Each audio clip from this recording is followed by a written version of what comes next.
తాకట్లో ఉన్న మీ బంగారాన్ని విడిపించి ఆ రోజు ఆన్లైన్ రేటుకి కొంటాం. Sharma gold company.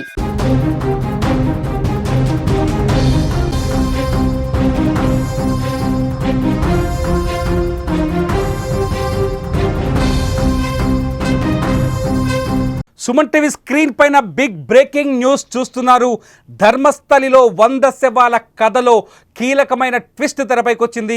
100 శవాలను గుర్తించేందుకు ఎవరైతే ఆరోపణలు చేశాడో ఆ పారిశుద్ధ్య కార్మికుడు పోలీసులతో సహా వచ్చి ధర్మస్థలిలో పర్యటిస్తున్నారు. సుమన్ టీవీ స్క్రీన్ పైన మీరు ఆ విజువల్ చూడొచ్చు. ధర్మస్థలలో పోలీసు విచారణ కొనసాగుతోంది.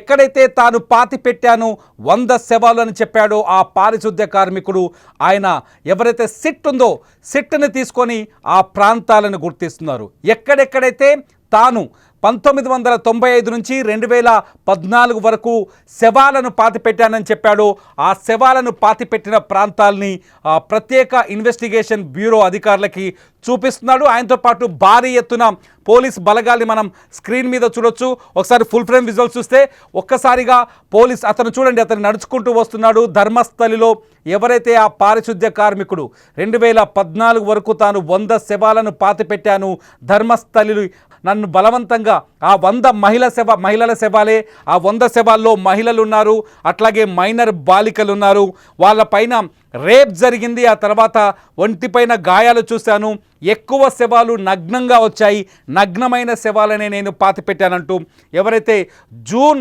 4వ తేదీన ధర్మస్థలి పోలీస్ స్టేషన్కు వెళ్ళి ఫిర్యాదు చేశాడో ఆ పారిశుద్ధ్య కార్మికుడు విజిల్ బ్లోయర్, ఆయననే ఇవాళ ధర్మస్థలికి వచ్చాడు. ఇప్పుడు ఇన్వెస్టిగేషన్ కొనసాగుతుంది. మీరు ప్రత్యక్ష ప్రసారం ద్వారా చూస్తున్నారు. అక్కడ ఇన్వెస్టిగేషన్ సంబంధించిన విజువల్స్, ఎక్కడైతే చెట్ల పొదలు, ఏదైతే నేత్రావతి నది పరివాహక ప్రాంతంలో ఆ శవాల్ని పాతిపెట్టానని చెప్పాడు, ఆ పాతిపెట్టిన ప్రాంతాలని ఆయన గుర్తిస్తున్నారు. సిట్ అతన్ని తీసుకొచ్చి ఇప్పుడు ఎక్కడ డెడ్ బాడీస్ని పాతిపెట్టారో ఆ పాతిపెట్టిన ప్రదేశాలని చెక్ చేస్తున్నారు. ఎక్కడైతే అంటే ఈ డెడ్ బాడీలని చాలా బ్లైండ్గా అంటే గోతి తీసి పూడ్చిపెట్టేసి వెళ్ళిపోయాను, ఎందుకంటే సీక్రెట్గా పాతిపెట్టమని చెప్పారు. ఎవరికి ఈ శవాలకు సంబంధించిన విషయాలు తెలియకూడదని తనను హెచ్చరించారు. అన్ని మహిళల శవాలే ఉన్నాయి, కొన్ని చోట్లయితే మైనర్ బాలికల శవాలు ఉన్నాయి. ఒక పెట్రోల్ బంక్ పక్కనైతే ఏకంగా ఒక స్కూల్ యూనిఫామ్లో వచ్చిన ఒక 15 ఏళ్ల బాలిక శవాన్ని కూడా పూడ్చిపెట్టానని ఇతను పోలీసులకు చెప్పాడు. అంతేకాదు ఒక మహిళ శవాన్ని అయితే పేపర్లో చుట్టుకొని వచ్చారు. అప్పటికే ఆమె పైన యాసిడ్ పోసి ఆ డెడ్ బాడీని రూపురేఖలు లేకుండా, ఆనవాళ్లు లేకుండా చేశారు. యాసిడ్ పోసిన ఆ డెడ్ బాడీని తీసుకొచ్చి నాకు అప్పచెప్పి డీజిల్ పోసి తగలబెట్టమని చెప్పారు అని ఈ విజిల్ బ్లోయర్ చెప్తున్నారు. ఈ విజిల్ బ్లోయర్ ఎవరైతే ధర్మస్థలిలో పారిశుద్ధ్య కార్మికుడు పనిచేశాడు, నేత్రావతి నది తీరంలో ఆ ప్రదేశాన్ని పరిశుభ్రంగా ఉంచడం అతని పని. అయితే అతన్ని తీసుకొచ్చిన ఆ నేత్రావతి నది ఒడ్డున ఉన్న తనకి ధర్మస్థలికి సంబంధించిన కొందరు వ్యక్తులు, ప్రభావశీలులు, అంటే ఏ రాజకీయాలని కానీ వ్యవస్థల్ని కానీ ప్రభావం చేసే వ్యక్తులు, చాలా శక్తివంతమైన వాళ్ళు తనను బెదిరించి డెడ్ బాడీస్ని తన చేత పెట్టించారని ఆయన ఆరోపిస్తూ వస్తున్నాడు. ధర్మస్థలిలో 100 శవాలు నేనే పెట్టాను, అయితే అక్కడ చనిపోయిన వారి సంఖ్య 100 కంటే ఎక్కువగా 500 వరకు ఉండొచ్చని అతను కొన్ని ప్రిడిక్షన్స్ కూడా చెప్పాడు. ఇతను చెప్పిన మాటల్లో వాస్తవం ఉందా లేదా అన్నది అతిపెద్ద చర్చగా మారింది. ఇతను చెప్పిన మాటల్లో వాస్తవం లేదంటూ ధర్మస్థలి ప్రజలు ఇతనికి వ్యతిరేకంగా తమ గళాన్ని వినిపించే ప్రయత్నం చేశారు. ధర్మస్థలి గ్రామ పంచాయతీ సర్పంచ్ ఏకంగా ప్రెస్ మీట్ పెట్టి ఇతను పచ్చి అబద్ధాలు చెబుతున్నాడు. మా దగ్గర ఎవరైతే అనాథలు ఉంటారో, లేకపోతే ఇక్కడ చనిపోవాలని ధర్మస్థలిని ఒక కాశీగా చూస్తారు, దక్షిణ కాశీగా, ఇక్కడికి వచ్చి చనిపోవాలని ఆశపడే వాళ్ళు కొందరు ఉంటారు, అటువంటి వాళ్ళ శవాల్ని పాతి పెడతాం మేమే, దానికి అధికారిక రికార్డులు ఉన్నాయి, వాళ్ళని పాతేందుకు కొంతమంది ఉద్యోగులు ఉన్నారు, ఆ శవాలని ఒక పద్ధతి ప్రకారం అంత్యక్రియలు చేస్తామని చెప్తారు. కానీ మీరు స్క్రీన్ మీద చూస్తున్నారు, అక్రమంగా శవాలు పాతిపెట్టిన ప్రాంతం ఇది. ఇక్కడే అతను కూడా ఉన్నాడు, ఎవరైతే విజిల్ బ్లోయర్ అని చెప్పారో మీకు సుమన్ టీవీ స్క్రీన్ పైన సర్కిల్లో, రెడ్ అండ్ వైట్ సర్కిల్లో అతను చూపిస్తున్నాం. అతని ముఖానికి పూర్తిగా మాస్క్ వేసి ఉంది, చాలా లావుగా ఉన్నాడు ఆ వ్యక్తి. ఇతనే 2014 వరకు ధర్మస్థలిలో మీరు ఇంకొక స్క్రీన్లో చూడొచ్చు. ఆ లావైన వ్యక్తి మొహానికి మాస్క్ వేసి ఉంది. అతన్ని మీడియా కెమెరాల్లో కనపడకుండా, అతని మీడియా కంటికి చిక్కకుండా భారీ బందోబస్తు మధ్య, చుట్టూ ఒక పోలీస్ బెటాలియన్ ఉంది. ఆ బెటాలియన్ భారీ బందోబస్తు మధ్య ఆయన్ని ధర్మస్థలికి తీసుకొచ్చారు. మీరు ఇంకో స్క్రీన్లో చూడొచ్చు. పోలీసులు వాహనాల్లో అతన్ని ధర్మస్థలికి తీసుకొస్తున్న దృశ్యం ఇది. వాహనాల్లో పోలీసులు అక్కడికి వస్తున్నప్పటి ఈ విజువల్స్ సుమన్ టీవీ దగ్గర ఎక్స్క్లూజివ్గా ఉన్నాయి. ఈ విజువల్స్లో మీరు చూడొచ్చు, భారీ పోలీసు బలగాలను మోహరించారు. ఆ ఏరియాలో భారీ ఎత్తున పోలీసులను తీసుకొని ఆ పోలీసు బందోబస్తు మధ్య అతని ధర్మస్థలికి తీసుకొచ్చారు. అతని ఎక్కడెక్కడైతే ఏ ప్రాంతాన్ని అయితే చూపిస్తున్నాడో ఆ ప్రాంతంలో ఇప్పుడు నెక్స్ట్ స్టెప్లో ఇవాళ జూలై 28వ తేదీ ఇవాళ అతని ఎక్కడెక్కడైతే డెడ్ బాడీస్ పాతి పెట్టాడో ఆ ప్రాంతాలని పోలీసులు క్షుణ్ణంగా పరిశీలిస్తున్నారు. ఆ ప్రాంతాలని గుర్తిస్తున్నారు. అక్కడ తవ్వకాలు జరిపే అవకాశం కూడా చాలా స్పష్టంగా ఉంది. ఎందుకంటే ఇతను ఒకటి కాదు రెండు కాదు, ఇతను చేసిన ఆరోపణలు ఏ సినిమాల్లో కూడా ఇటువంటి సీన్ ఉండదేమో. సినిమా కథ కూడా ఈ స్థాయిలో ఇంత భయానకంగా భయంకరంగా ఉండదేమో.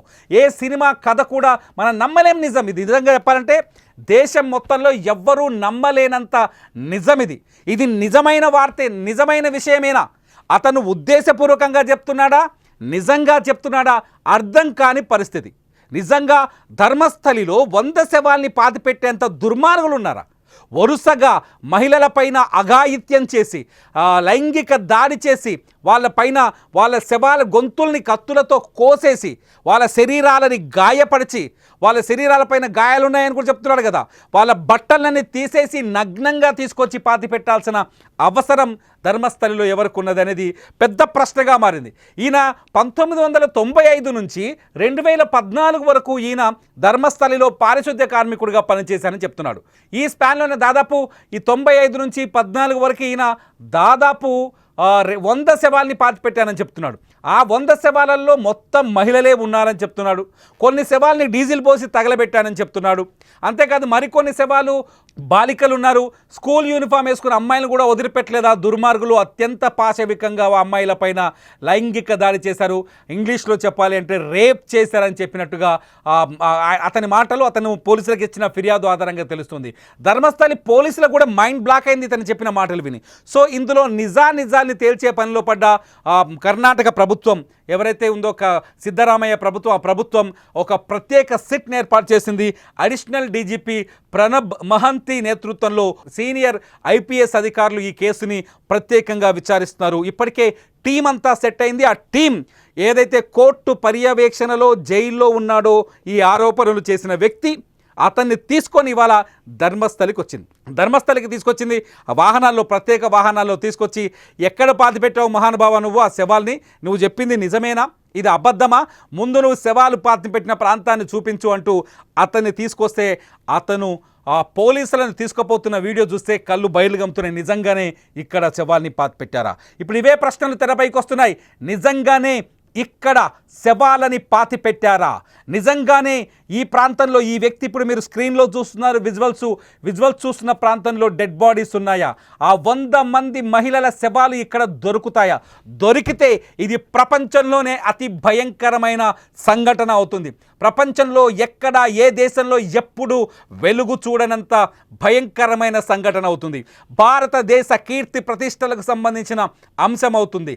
ధర్మస్థలి స్వయంగా మంజునాథ స్వామి కొలువైన ఆ తీర్థంలో, ఆ క్షేత్రంలో ఎవ్వరూ భరించలేని ఆఖరికి ఆ శివుడు కూడా జీర్ణించుకోలేనంతటి పెద్ద వార్తా సంఘటన అవుతుంది.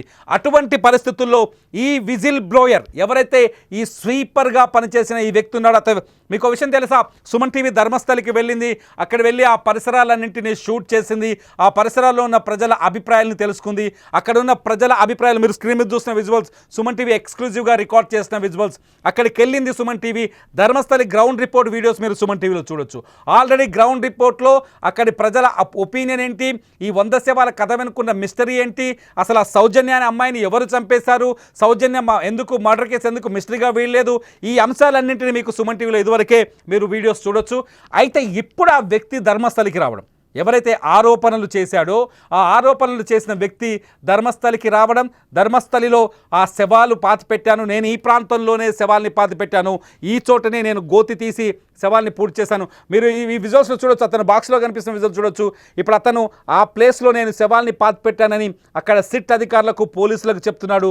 ఆ ప్రాంతాన్ని ఇప్పుడు క్షుణ్ణంగా పరిశీలిస్తున్న పోలీసులు, మార్క్ చేస్తున్న పోలీసులు ఆ ప్రాంతంలో పాతిపెట్టిన శవాల్ని తీసే ప్రయత్నాలు మొదలుపెట్టారు. ఖచ్చితంగా ఈ కేసు ఇవాళ నుంచి ఊహించని మలుపులు తిరిగే అవకాశం కనిపిస్తుంది. ఎక్స్పెక్ట్ చేయని మలుపులు తిరిగే అవకాశం కనిపిస్తుంది. ఆ వ్యక్తిని అక్కడికి తీసుకొచ్చి ఐడెంటిఫై చేస్తున్నాడు.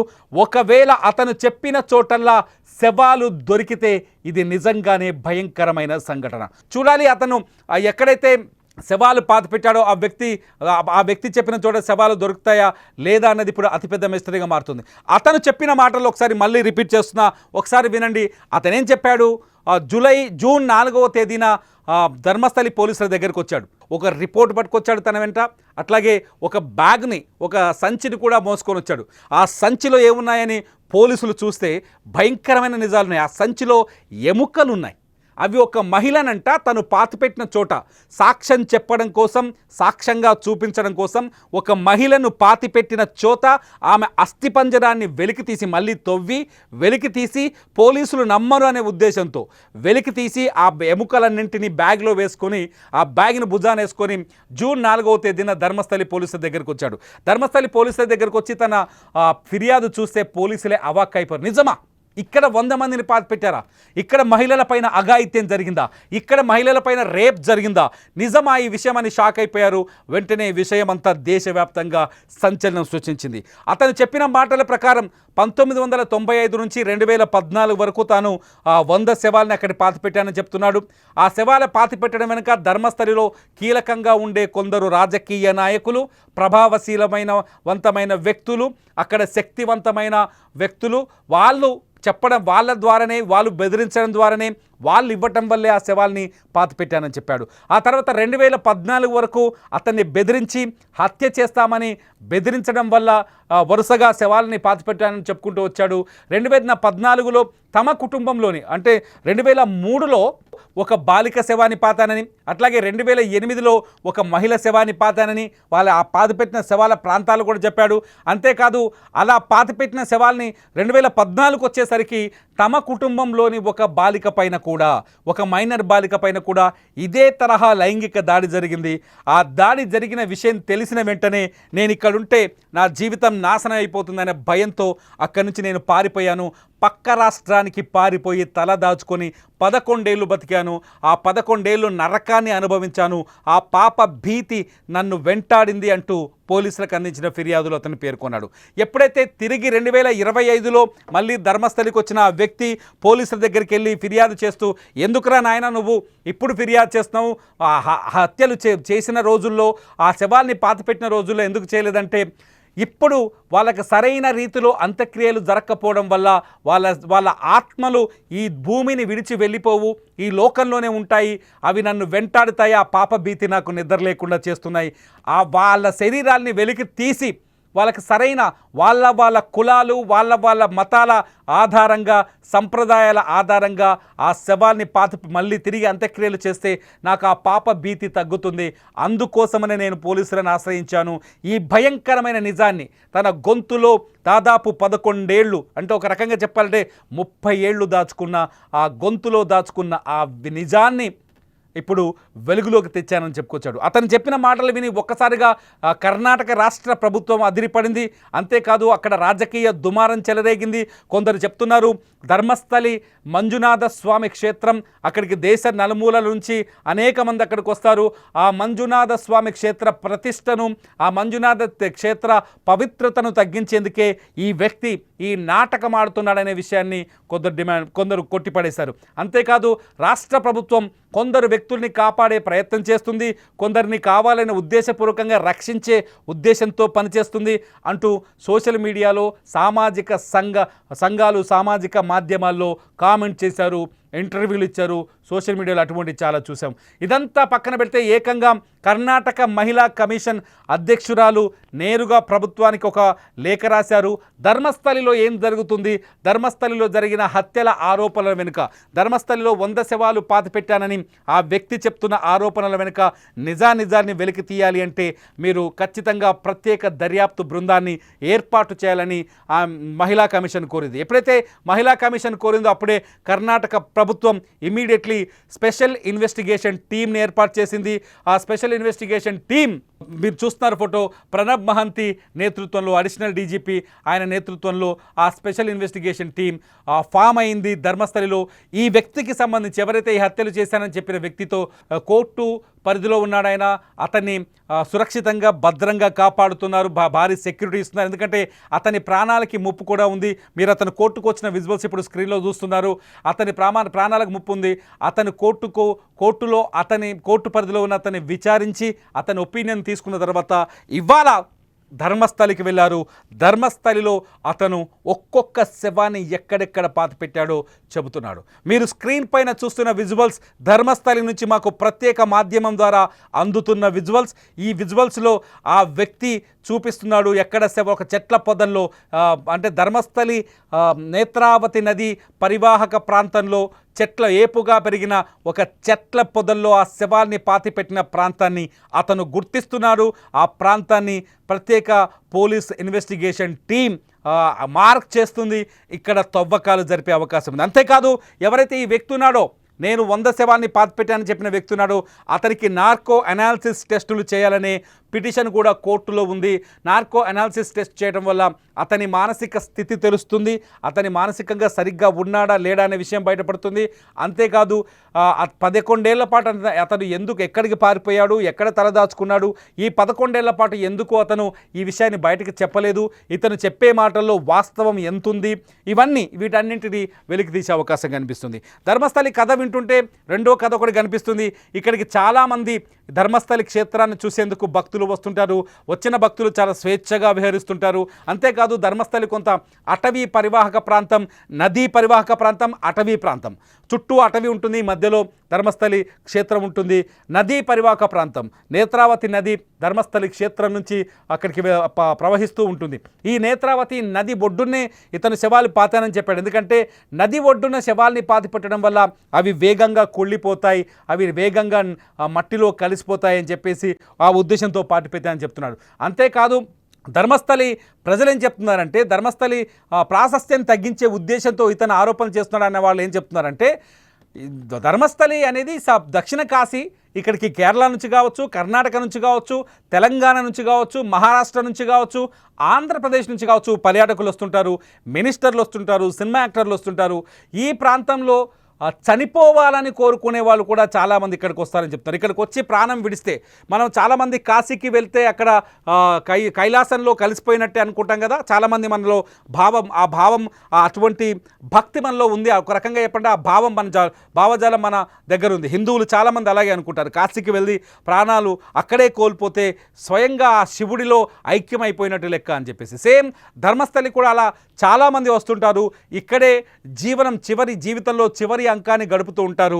అలా చనిపోయిన వాళ్ళ మృతదేహాల్ని ప్రతిరోజు పాతి పెడతామని అక్కడున్న గ్రామ పంచాయతీ సర్పంచ్ చెప్తున్నాడు. అంతేకాదు కొందరు ఆత్మహత్యలు చేసుకోవాలనుకునే వాళ్ళు కూడా ధర్మస్థలికి వస్తారు. ఇక్కడ చనిపోతే కనీసం మరో జన్మలో మనిషిగా పుట్టలేము, ఈ మనిషిగా ఈ కష్టాలు భరించలేమనే భావంతో ఉన్న వాళ్ళు కొందరు ఇక్కడికి వచ్చి ఆత్మహత్యలు చేసుకుంటారని అక్కడున్న వాళ్ళు చెప్తున్నారు. మరికొందరేమో ఇంట్లో మానసిక స్థితి సరిగా లేని వాళ్ళని, పోషించలేని వాళ్ళని, ముసలి వాళ్ళని తీసుకొచ్చి వదిలేసి వెళ్ళిపోతుంటారు కొందరు కుటుంబ సభ్యులని చెప్తున్నారు. దీంతో పాటు కొంత క్రైమ్ కూడా జరిగే అవకాశాలు ఉన్నట్టుగా మరికొందరు చెప్తున్నారు. ఇది అటవీ ప్రాంతం కావడంతో చాలామంది కర్ణాటకలో ప్రేమ పెళ్లిళ్ళు జరిగే ప్రాంతంగా ధర్మస్థలికి మరో గుర్తింపు ఉంది. ఇక్కడికి వచ్చే లవర్స్ చాలామంది ఇక్కడికి వచ్చి పెళ్లిళ్ళు చేసుకుంటారు. కొన్నిసార్లు వాళ్ళే రివర్స్ అయ్యి అక్కడే గొడవపడి హత్యలు చేసిన సందర్భాలు చాలా ఉన్నాయని చెప్తున్నారు. అటువంటి డెడ్ బాడీస్ కూడా దొరుకుతాయని చెప్తున్నారు. మొత్తానికి ధర్మస్థలి అనేది పెద్ద మిస్టీరియస్ ప్లేస్గా మారింది. ఇప్పుడు భారతదేశంలోనే అత్యంత మిస్టరీగా మారిన ఈ హత్యల కేసు ఇప్పుడు విచారణ మొదలైంది. చూడాలి ధర్మస్థలిలో నిజంగా శవాలు దొరుకుతాయా?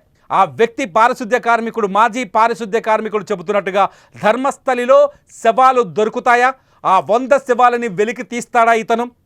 ఆ ధైర్యంతోనే పోలీసులను తీసుకొని ధర్మస్థలికి వచ్చాడా? మీరేమనుకుంటున్నారు?